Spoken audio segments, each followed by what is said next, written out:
ใจบุญใจกุศลร่วมทำบุญทอดผ้าป่าสามัคคีประจำปีพุทธศักราช 2568 เพื่อบูรณะวิหารปูพื้นกระเบื้องไวนิลตารางเมตรละ 699 บาทจำนวน 150 ตารางเมตรทำโครงเหล็กป้องกันนกรอบวิหารราดพื้นเททรายล้างหน้าวิหารราวบันไดเหล็กสแตนเลสทาสีรอบวิหารเปลี่ยนระบบไฟฟ้าปรับปรุงทัศนียภาพวิหารบูรณะปฏิสังขรณ์ถาวรวัตถุภายในวัดทอดถวายณวัดดอนตันตำบลเหมืองแก้วอำเภอแม่ริมจังหวัดเชียงใหม่ตรงกับวันเสาร์ที่ 1 พฤศจิกายนพุทธศักราช 2568 ช่วงเช้า 9:39 นาทีเป็นต้นไปก็ขอเชิญชวนศรัทธานักศีลนักบุญทั้งหลายร่วมงานบุญทอดผ้าป่าสามัคคีครั้งนี้เพื่อบูรณะวิหารปูพื้นกระเบื้องไวนิลรวมไปถึงทำโครงเหล็กป้องกันนกรอบวิหารราดพื้นเททรายร้างหน้าวิหารราวบันไดเหล็กสแตนเลสทาสีรอบวิหารเปลี่ยนระบบไฟฟ้าปรับปรุงทัศนียภาพวิหารบูรณะปฏิสังขรณ์ถาวรวัตถุภายในวัดดอนตันตำบลเหมืองแก้วอำเภอแม่ริมจังหวัดเชียงใหม่เสาร์ที่ 1 พฤศจิกายน 2568 นี้เชิญท่านร่วมงานร่วมบุญร่วมบริจาคได้บุญได้กุศลโดยทั่วหน้ากัน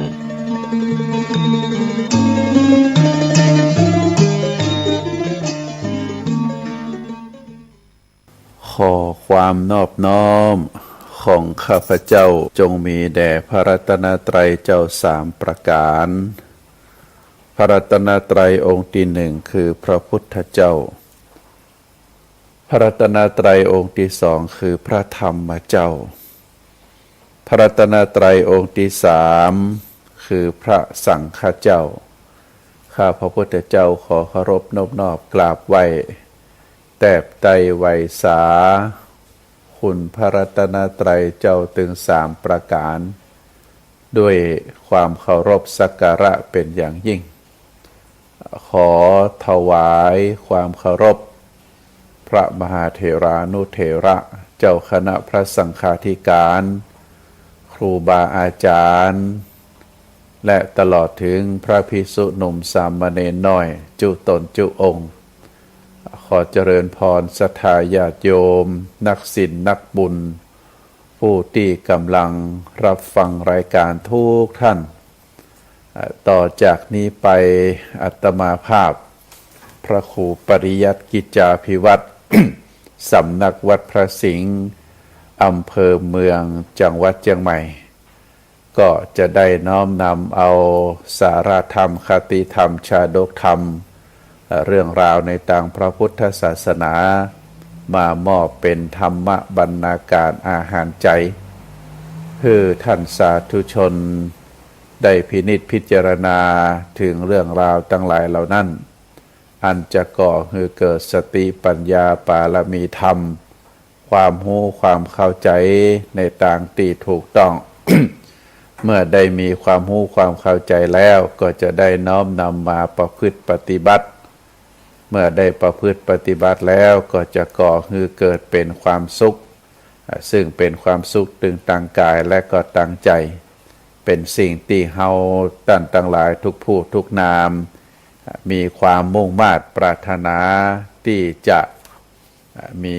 ความสุขความสบายใจซึ่งเฮาท่านทั้งหลายก็ฮู้กันเป็นจะดีว่า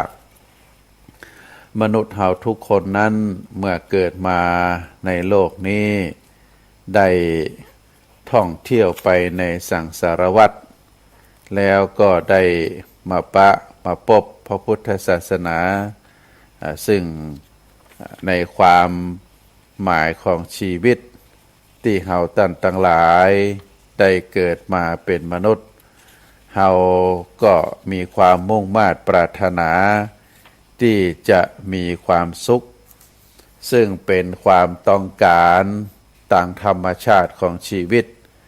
มีความอยากมีความต้องการขั้นพื้นฐาน4อย่าง4ประการ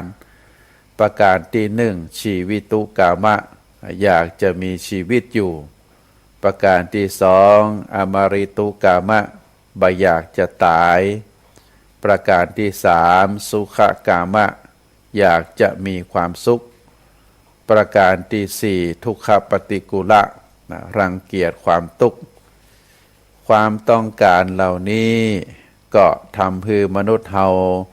แสวงหาหรือมีเป้าหมายสูงสุดในชีวิตคือการมีชีวิตอยู่มีชีวิตอยู่ที่ยืนยาวแล้วก็มีความสุขบ่ต้องการความทุกข์เพราะฉะนั้นหนทางที่จะคือคนเฮานั้นมีความสุขเฮาก็ต้องประพฤติปฏิบัติกระทำในสิ่งที่เป็นเหตุแห่งความสุขซึ่งตรงกันข้ามสิ่งที่เฮาบ่ต้องการก็คือความทุกข์เฮาจะต้องปฏิเสธหรือละทิ้งในหนทางความประพฤติที่เป็นเหตุให้ถึงความทุกข์การที่เฮาได้ประพฤติปฏิบัติได้ฟังพระธรรมคำสอนน้อมนำมาประพฤติปฏิบัติตามอริยสัจคือความจริงของชีวิตที่จะก่อให้เกิดความสุขอันนั้นก็คือเส้นทางแห่งการดำเนินชีวิตตามหลักพระพุทธศาสนาเฮาก็จะได้ประพฤติปฏิบัติส่วนสิ่งที่มันตรงกันข้ามข้อวัดปฏิบัติอันใดที่จะนำพาให้เฮาไปสู่ความทุกข์เฮาก็ละเฮาก็เลิกซึ่งก็เป็นข้อวัดปฏิบัติที่อยู่ภายใต้อำนาจของกิเลสความโลภความโกรธความหลงเพราะฉะนั้นศรัทธาท่านสาธุชนนักศีลนักบุญที่ได้ฟังรายการของครูบาอาจารย์ได้เผยแผ่หลักธรรมคำสอนก็จะเข้าใจก่อนอื่นก็ขออนุโมทนาในส่วนบุญส่วนกุศลของศรัทธาญาติโยมนักศีลนักบุญที่ฟังรายการความดีความงามอันเกิดจากการฟังธรรมเราเรียกว่าธรรมสวนามัยบุญอันเกิดจากการฟังธรรมก็ได้ทำให้เฮานั้นได้เป็นผู้ที่มีบุญจากการฟังอันนี้ประการหนึ่งประการที่สองก็ขออนุโมทนาในส่วนของสถานีวิทยุคลื่นพระพุทธศาสนาครูบาอาจารย์เจ้าหน้าที่ทุกฝ่ายทุกแผนกที่ได้อำนวยความสะดวกคือครูบาอาจารย์ได้มาจัดรายการตึงประเภทจัดสดแล้วก็ประเภทจัดแห้งอาตมานี่บ่ได้ออกรายการสดนะก็เป็นการอัดเทปนะอัดเทปออกมาเพราะว่าในภารกิจนะก็จะมีเวลาว่างในตอนเช้าตื่นขึ้นมาหลังจากไหว้พระแล้วก็จะได้เริ่มอัดรายการอัดสาระธรรมต่างๆแล้วก็ส่งมาให้ทางสถานีทางสถานีก็จะออกกระจายให้ท่านสาธุชนได้ฟังกันอันนี้เป็นในส่วนของอาตมาก็บ่ได้จัดสดบ่ได้มีการโทรศัพท์เข้าหาบ่ได้อู้เอ่ยกันเป็นการส่วนตัวโดยภาระหน้าที่ที่ต้องดูแลงานพระศาสนาทางด้านการศึกษาก็ได้ใจเวลาว่างในตอนเจ้าก็ได้ค้นคว้าเนื้อหาสาระธรรมแล้วก็ได้นำมามาเอ่ยมาชี้แจงมาแสดงมากล่าวมาให้ท่านสาธุชนได้ฟังกันก็ได้ประพฤติปฏิบัติอย่างมาโดยตลอดท่านสาธุชนทั้งหลายในคราวที่ผ่านมาอาตมาได้นำประวัติได้อัญเชิญประวัติของพระสารีบุตรพระอานนท์สองรูปได้มามาเอ่ย ในบรรปลายชีวิตก่อนจะเข้าสู่นิพพานนะก็ได้มากล่าวให้ท่านสาธุชนเพื่อที่จะได้ให้เข้าใจว่ากรรมอารมณ์ก็ดีคตินิมิตกรรมอารมณ์ก็ดี หรือจะเป็นกรรมนิมิตอารมณ์ก็ดีหรือคตินิมิตอารมณ์ก็ดีสามอารมณ์นี้จะเกิดต่อท่านผู้ที่จะดับชีวิตลง เป็นช่วงสุดท้ายของชีวิตของแต่ละท่านซึ่งเป็นมรณสันนวิถีก็คือวิถีจิตเกิดใกล้ชิดกับความตายโดยแหล่งกรรมที่ตัวเองได้กระทำมาผู้นั้นได้กระทำมากรรมอารมณ์ก็คืออารมณ์ ที่เกิดจากอำนาจของกรรมที่ได้เคยกระทำไว้ก่อนปรากฏมาฮือระลึกขึ้นได้ในขณะที่จะตายก็จะเป็นอารมณ์ถึงฝ่ายดีและก็ฝ่ายบดีที่เฮาได้หับเข้าตังตาหูจมูกลิ้นกายตลอดชีวิตของเฮาก็จะมาปรากฏแต่ว่าบุคคลนั้นได้กระทำกรรมในต่างที่ดีหรือต่างที่บดีก็จะมาปรากฏให้ได้หันเนอะเฮาเรียกว่ากรรมอารมณ์ส่วนกรรมนิมิตอารมณ์ก็คืออารมณ์ที่เป็นนิมิตเกิดแต่การกระทำหรือเกิดจากกรรมอันใดแก่ภาพอุปกรณ์ต่างๆในอดีตที่เคยกระทำเคยพบเคยหันเคยใจเคยสอย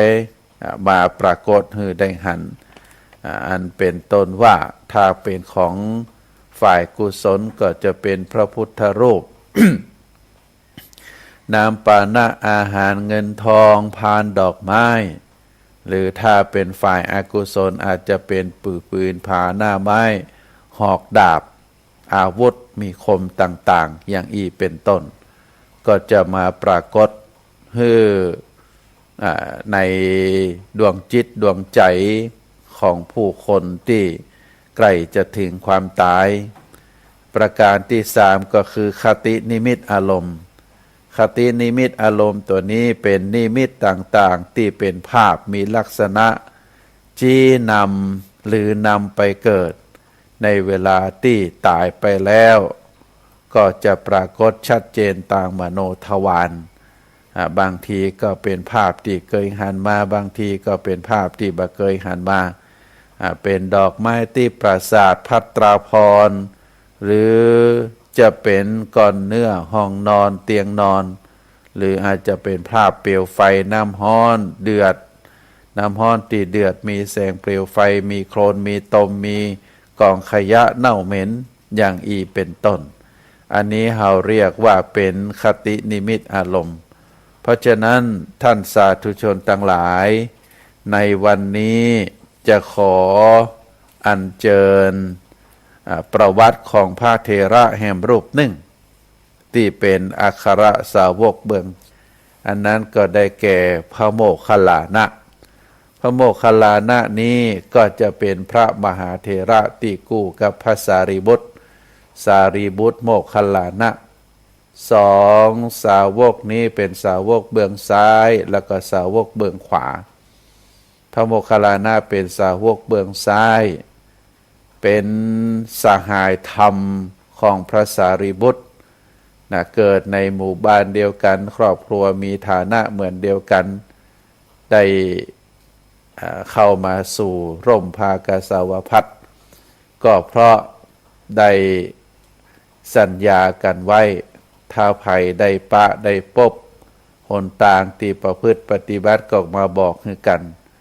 เมื่อพระสารีบุตรสมัยเป็นอุปติสสมานพได้รับคำชี้แจงจากพระอัสสชิ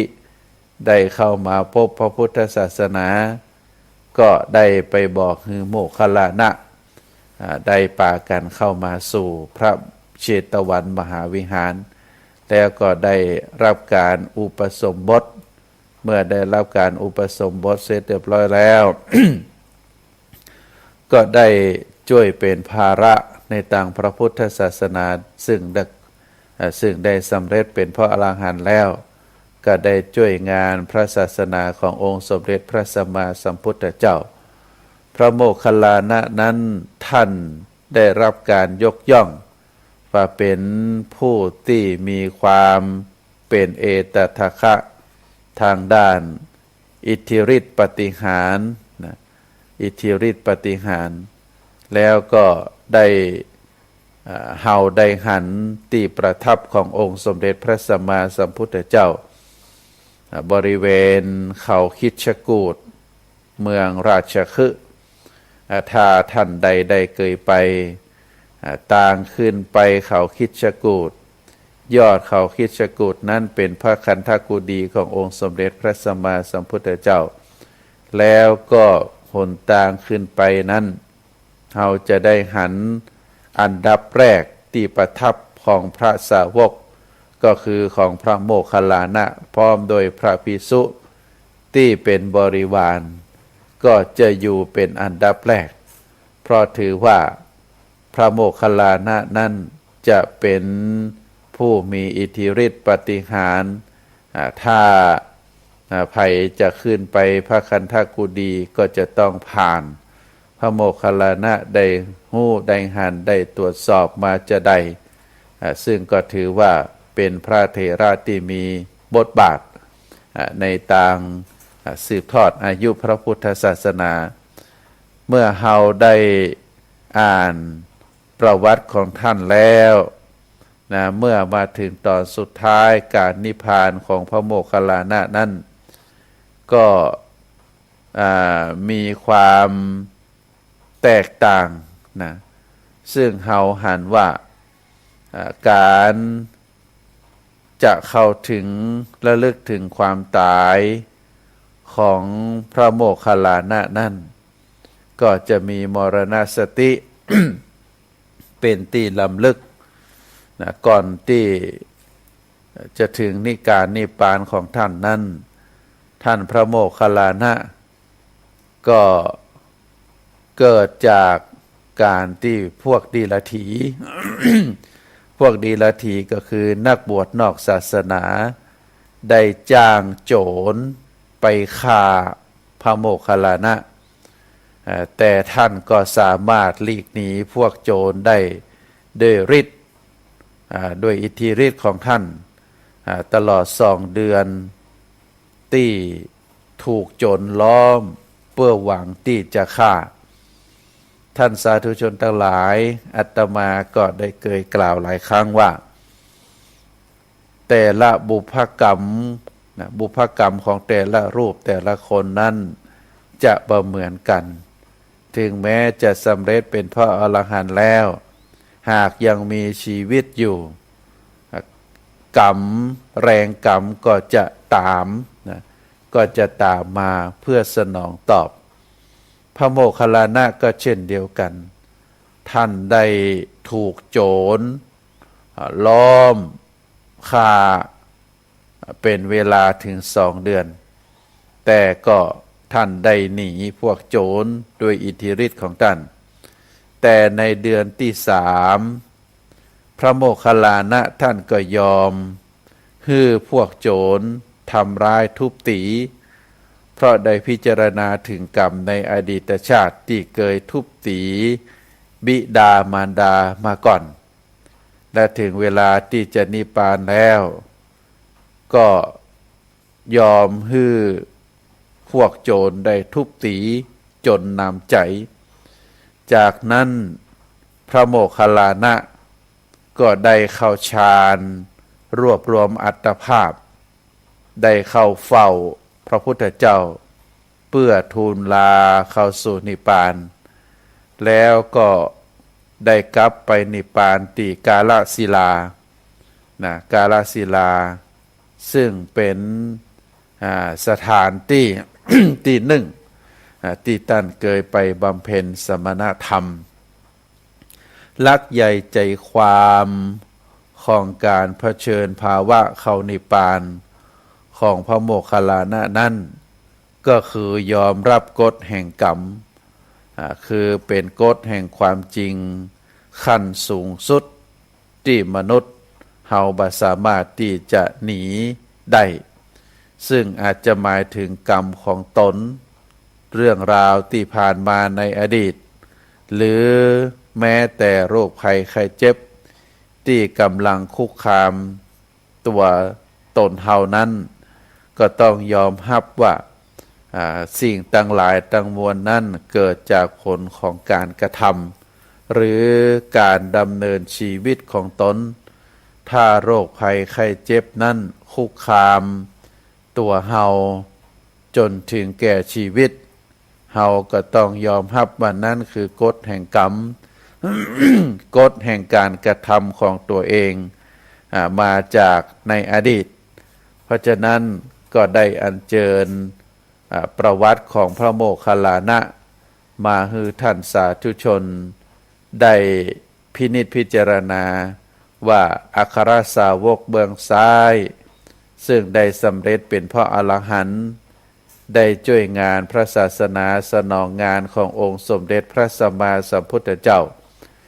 มาตลอดชีวิตของท่านแต่ว่าในวาระสุดท้ายก่อนท่านจะเข้าสู่นิพพานท่านก็ได้ถูกพวกโจรซึ่งได้ถูกว่าจ้างพวกจากพวกดีรถีนักบวชนอกศาสนาซึ่งโจรทั้งหลายเหล่านั้นก็ได้มาล้อม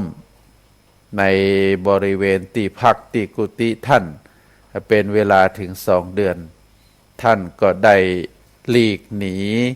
พวกโจรเหล่านั้นโดยอิทธิฤทธิ์เพราะท่านได้รับการยกย่องจากองค์สมเด็จพระสัมมาสัมพุทธเจ้า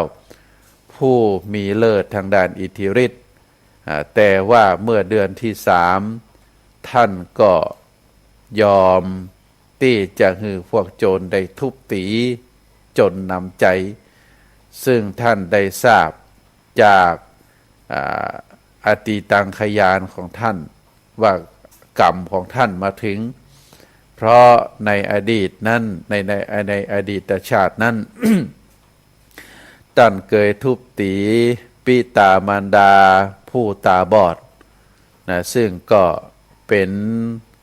กรรมในอดีตโดยมาตันก็เป็นเรื่องราวของพระโมคคัลลานะที่ได้อัญเชิญมาต่อไปก็ขออัญเชิญการเผชิญอารมณ์ก่อนที่จะตายของธรรมิกะอุบาสกธรรมิกะอุบาสกนั้นเป็นอุบาสกผู้ฟักใฝ่ทำบุญทำทานและก็มีศรัทธานักแน่นในพระรัตนตรัยซึ่งก็เป็นที่รู้จักของเหล่าภิกษุสามเณรในพระพุทธศาสนาต่อมาธรรมิกะอุบาสกนั้นได้ล้มป่วยขณะที่ป่วยนั้นก็ได้ขอร้องคือบุตรธิดาไปนิมนต์พระสงฆ์มาแสดงธรรมให้ฟังซึ่งพระพุทธองค์ก็ได้มอบหมายคือเหล่าพระภิกษุไปตามกรรมนิมนต์เพื่อเมื่อพระภิกษุทั้งหลายมาถึงเฮือนแล้วก็จะเรียกว่าเป็นการยืนล้อมเตียงของอุบาสกได้สาธยายสติปัฏฐานสูตรให้ธรรมิกะอุบาสกฟัง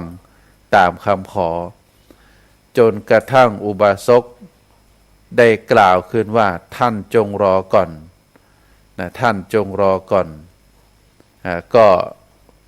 มีความหมายเป็นภาษาอูก็บอกว่ารอกรรมอย่าฟังเตื้อประมาณนั้นแล้วก็ทำให้ภิกษุทั้งหลายเหล่านั้นก็ได้ยุดการสาธยายสติปัฏฐานสูตรแล้วก็ได้กลับวัดไปเหล่าบุตรและก็ธิดาเข้ามาดูอาการถามไทยแต่อุบาสกก็บัดตอบสนองกระทั่งอุบาสกได้สติ จึงได้กล่าวกับปุถธิดาว่า มีเทวดา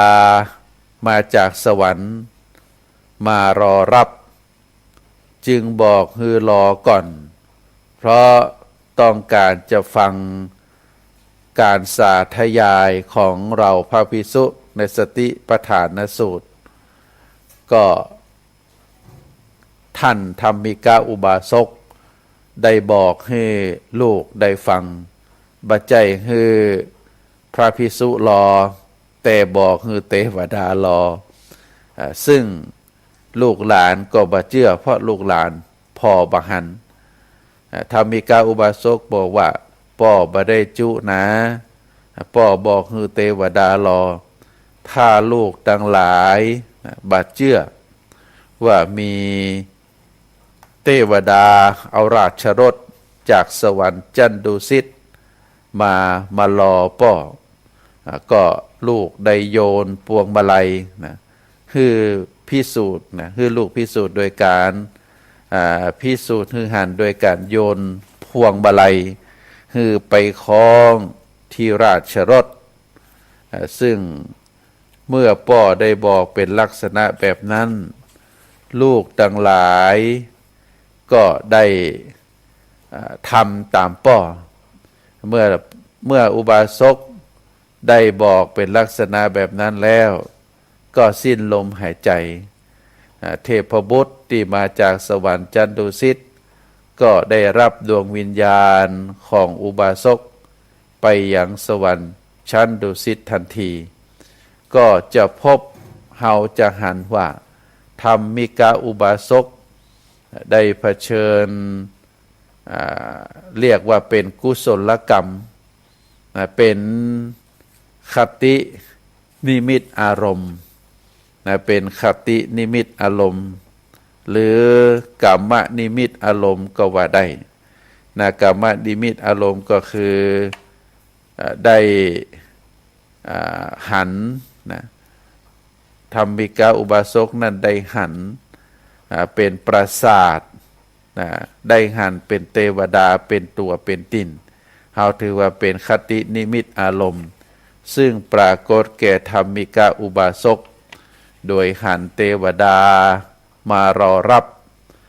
ซึ่งดวงวิญญาณของธรรมิกาอุบาสกก็ได้ไปเกิดบนสวรรค์จันดุสิตเราจะหันว่าการที่ธรรมิกาอุบาสกได้กระทำช่วงสุดท้ายของชีวิตก็โดยได้การอาราธนานิมนต์พระสงฆ์มาสาธยายธรรมให้ฟังแล้วก็ก่อนตายเกิดคตินิมิตที่ชัดเจนก็คือมีเทวดามารับไปสวรรค์ก่อนตายมีจิตเบิกบานบ่เศร้าหมองตายไปแล้วก็มีจิตเบิกบานไปสู่สุขติสัมปรายภพอันนี้ก็เป็นเรื่องราวที่ปรากฏในต่างพระพุทธศาสนานะท่านสาธุชนทั้งหลายท่านสาธุชนทั้งหลายนะการเผชิญความตายถ้าเป็นของพระอรหันต์เขาก็เรียกว่าการนิพพานของพระอานนท์พุทธอุปถากก็ดีของพระสารีบุตรอัครสาวกเบื้องขวาก็ดีของพระโมคคัลลานะอัครสาวกเบื้องซ้ายก็ดีหรือการเผชิญความตายอารมณ์ก่อนตายของอุบาสกที่ชื่อว่าธรรมิกะเป็นอุบาสกที่ได้ทำบุญทำทานมาโดยตลอดก็ดีเฮาก็จะหันว่าเป็นคตินิมิตอารมณ์ของธรรมิกะอุบาสกส่วนของพระอานนท์พระสารีบุตรพระโมคคัลลานะก็ถือว่าเป็นความตั้งใจตีหูล่วงหน้าการจะเข้าสู่นิพพานหรือการตายของพระมหาเถระถึง3 รูป ก็เป็นการเตรียมความพร้อมพระอานนท์ได้ฮู้ว่าพระญาติถึงสองฝ่ายจะทะเลาะเบาะแว้งกันเพราะกระดูกหรืออธิธาตุของท่านก็ได้ดำเนินการคือเป็นที่พอใจถึงสองฝ่ายก็คือได้เหาะขึ้นไปบนอากาศแล้วก็ได้อธิษฐานจิตคือร่างกายแยกเป็นสองส่วนคือเตโชกสินหรือธาตุไฟได้เผาเนื้อเผาเลือดของท่านเหลือแต่กระดูกแล้วก็อธิษฐานคือกระดูกถึงสองส่วนได้ตกในแต่ละฝากของแม่น้ำโลหินีคือพญาติถึงสองฝ่ายนั้นได้รับกระดูกไปโดยการบัดทะเลาะบาได้ต่อสู้กันเพราะตัวท่านในส่วนของพระสารีบุตรก็ได้ทราบถึงบุญบารมีของโยมแม่ของมารดาของท่านซึ่งมีอคติในจิตในใจต่อพระพุทธศาสนาเพราะว่าลูกถึง7 คน ที่นางได้เลี้ยงมาได้ออกบวชในพระพุทธศาสนาสำเร็จเป็นพระอรหันต์ถึงหมดนางก็อยู่บ้านคนเดียวก็พระสารีบุตรเมื่อจะเข้าสู่นิพพานก็เรียกว่าตั้งใจไปโปรดมารดาอย่างน้อยก็คือได้เข้าได้ดวงตาหันธรรมซึ่งพระสารีบุตรก็ได้กระทำได้ท่านได้ป่วยโดยโรคปขันธิกาพาตก็คือถ่ายเป็นเลือดท่านก็ได้ไปพักรักษาตัวอยู่ในบ้านแล้วก็ส่วนเหล่าพระภิกษุทั้งหลายก็ได้พักอยู่นอกบ้านโดยการตั้งกรดในสมัยนั้นแล้วในเวลากลางคืนซึ่งนางสารีพรามณีก็ได้พักอยู่ในห้องใกล้ๆในเวลากลางคืนก็ได้มีพระพรหมท้าวสักกะท้าวจตุโลกบาลได้มาเยี่ยมไข้ของท่านพระสารีบุตรได้มาถวายสักการะนางได้หันรัศมีของเหล่าเทวดาก็ได้เกิดความสงสัยเมื่อเทวดาทั้งหลายเหล่านั้นบ่ว่าจะเป็นพระพรหมบ่ว่าจะเป็นพระอินทร์บ่ว่าจะเป็นท้าวจตุโลกบาลปิกไปแล้วก็ได้เข้าไปหาลูกเปล่าได้ถามพระสารีบุตรก็บอกว่าผู้ที่มาเยี่ยมนั้นก็คือเป็นเหล่าเทวดานางก็มีความดีใจว่าลูกบ่าวของตัวนางนั้นเป็นผู้ที่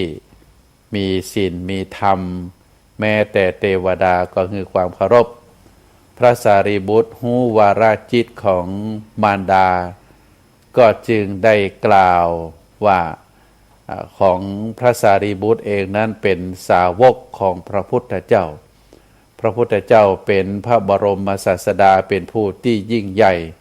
เป็นที่เคารพสักการะเหล่าเทวดาในหมื่นโลกธาตุพร้อมได้พรรณนาพระคุณขององค์สมเด็จพระสัมมาสัมพุทธเจ้าเมื่อนางสารีพรามณีได้ฟังแล้วก็ได้มีความมีจิตเลื่อมใสแล้วก็ได้ดวงตาหันธรรมได้สำเร็จเป็นพระโสดาบันอันนี้เป็นวาระจิตสุดท้ายของพระสารีบุตรที่ได้ตั้งใจจะโปรดมารดาของท่านคือได้ดวงตาหันธรรมได้สำเร็จเป็นพระโสดาบันในส่วนของพระโมคคัลลานะพระโมคคัลลานะตามที่ได้กล่าวมาท่านมีอดีตกรรมคือมีอดีตมีบุพกรรมที่ได้เคยทุบตีพ่อแม่ถึงแม้ท่านเป็นพระอรหันต์เป็นผู้มีอิทธิฤทธิ์แต่ว่าตอนสุดท้ายท่านก็ยอมจาก2 เดือนที่ท่านหนีจากเหล่าโจรทั้งหลายมาล้อมป พื่อที่จะทำลายชีวิตของท่านในเดือนที่3ท่านก็ยอมให้โจรทั้งหลายได้ทุบตีเพื่อที่จะให้บุพกรรมนั้นได้สำเร็จแล้วเมื่อโจรทั้งหลายได้ทุบตีท่านจนมรณภาพแล้วท่านด้วยกำลังฌานของท่านได้รวบรวมร่างกายของท่านด้วยอิทธิฤทธิ์ของท่านก็ได้ปิกไปเชตวันมหาวิหารได้ทูลลานิพพานต่อองค์สมเด็จพระสัมมาสัมพุทธเจ้าอันนี้เป็นเหตุการณ์ที่เกิดขึ้นกับพระโมคคัลลานะอัครสาวกเบื้องซ้ายผู้มีอิทธิฤทธิ์มีอิทธิเดชแล้วก็ได้อัญเชิญประวัติของธรรมิกาอุบาสกที่ก่อนจะตายนั้นปรากฏว่าได้มีคตินิมิตคตินิมิตเป็นอารมณ์ก็คือเมื่อได้ล้มป่วยนอนอยู่บนเตียง ก็ได้ขอร้องให้ลูกหลานได้ไปนิมนต์พระสงฆ์มาสาธยายสวดสติปัฏฐานสูตรซึ่งภิกษุทั้งหลายก็ได้มาทำหน้าที่ตามที่ธรรมิกาอุบาสกได้กราบอาราธนานิมนต์ในขณะที่ภิกษุทั้งหลายกำลังสาธยายมนต์อยู่ธรรมิกาอุบาสกก็ได้เปล่งวาจาว่าขอรอก่อนย่างก่อนขอรอก่อนซึ่งภิกษุทั้งหลายก็เข้าใจว่า ธรรมิกาอุบาสกนั้นได้ฮือยุดจากการสาธยายมหาสติปัฏฐานสูตรเมื่อได้ยุดแล้วก็ได้ลาลูกหลานปีกไปวัดลูกหลานทั้งหลายมาล้อมได้ห้องธรรมิกาอุบาสกในขณะนั้นก็ท่านบ่ฮู้สึกตัวต่อมาฮู้สึกตัวขึ้นก็ถามลูกหลานว่าพระคุณเจ้าไปไหนหมดแล้วลูกหลานก็บอกว่าท่านได้ปิกวัดไปแล้วพ่อป่อได้กล่าวว่าฮือรอก่อนธรรมิกาอุบาสกได้บอกฮือลูกว่าที่ป่อบอกฮือรอก่อนนั้นบัดใจฮือพระภิกษุทั้งหลายนะพระคุณเจ้ารอแต่บอกฮือเราเทวดาที่ได้เอาราชรถมารอรับป่อไปสวรรค์จันดุสิตป่อก็บอกว่าอยากจะฟังพระคุณเจ้าสาธยายมนต์ฮือเสร็จก่อนซึ่งลูกทั้งหลายก็หันไปพอก็บังหันราชรถมหันเทวดาป่อก็บอกว่าถ้าลูกบ่เชื่อก็เอาพวงมาลัยนี้โยนไปคล้องที่ราชรถนะซึ่งลูกทั้งหลายก็ได้ทำก็ปรากฏว่าพวงมาลัยนั้นไปคล้องราชรถห้อยอยู่ตรงนั้นแต่บรรดาลูกหลานทั้งหลายมองบหันราชรถซึ่งในจักษุครองจักษุของธรรมิกาอุบาสกนั้นได้หันลูกทั้งหลายก็ได้เชื่อเสร็จเรียบร้อยแล้วต่อจากนั้นแหมบ่เมินต่อใดธรรมิกาก็ได้เสียชีวิตไปได้เสียชีวิตไปได้ยุดลมหายใจไปดวงจิตของธรรมิกาอุบาสกก็ได้ไปพร้อมกับเหล่าเทวดาที่ได้นำราชรถมารับไปอุบัติในสวรรค์จันดุสิตอันนี้ก็เป็นเรื่องราวที่ปรากฏขึ้นในทางพระพุทธศาสนา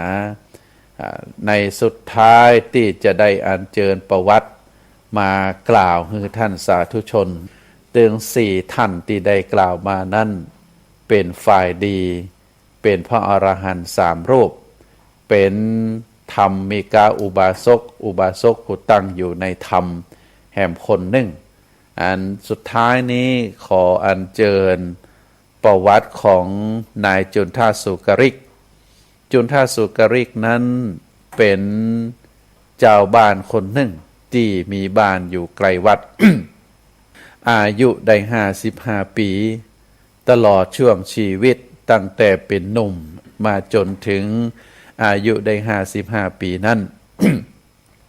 จุนทาสุกริกนั้นมีอาชีพฆ่าสุกรหรือฆ่าหมูนะซึ่งก็ ได้กระทำในการเวลาที่จะฆ่าหมูนั่นก็เป็นวิธีการที่เขาได้ฆ่าด้วยตัวเอง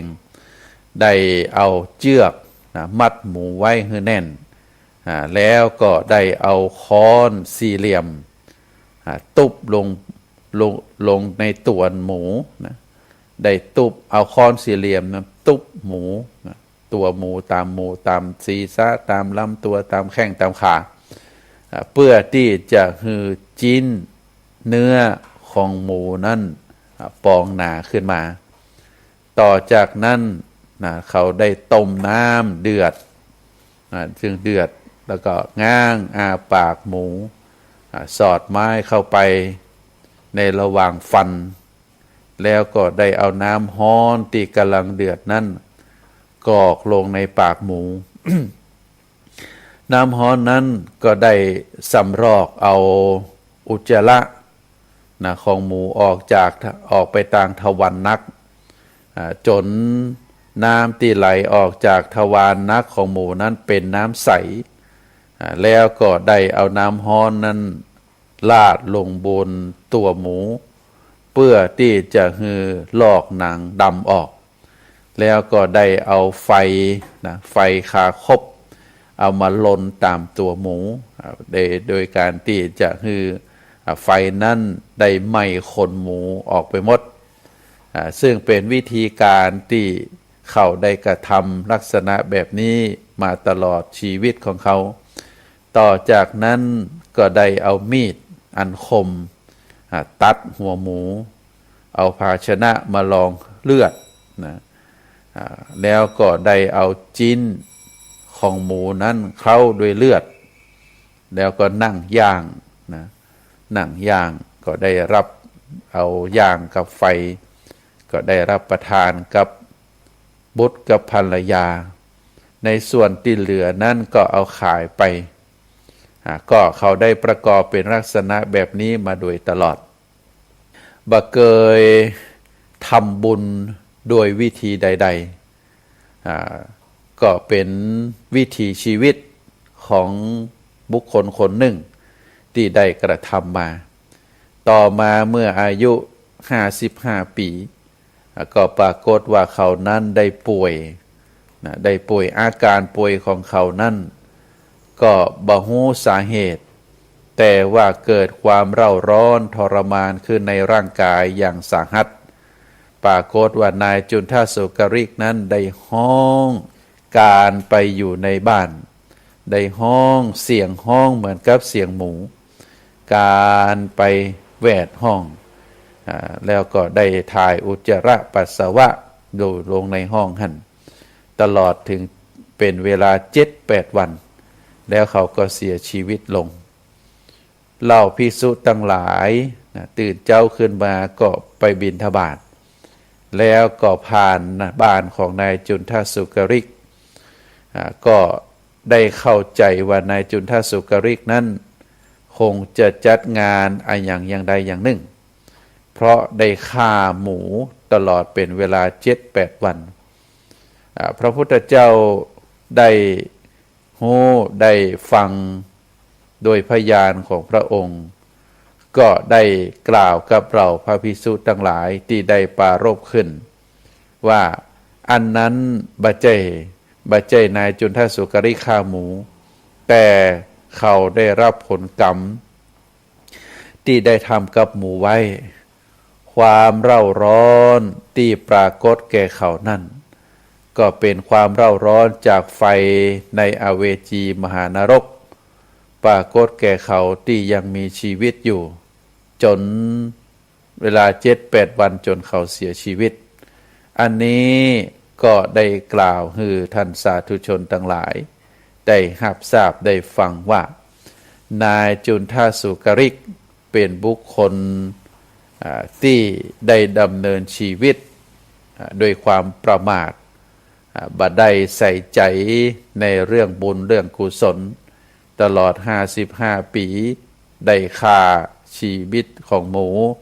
ไปหลายร้อยหลายพันตัวส่วนโดยลักษณะของการฆ่าก็เพื่อ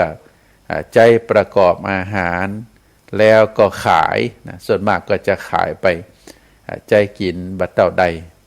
อันนี้ก็ถือว่าเป็นบุคคลที่มีความประมาทและในที่สุดเมื่อความตายคุกคามก็ได้รับผลกรรมที่ได้กระทำคือการฆ่าหมู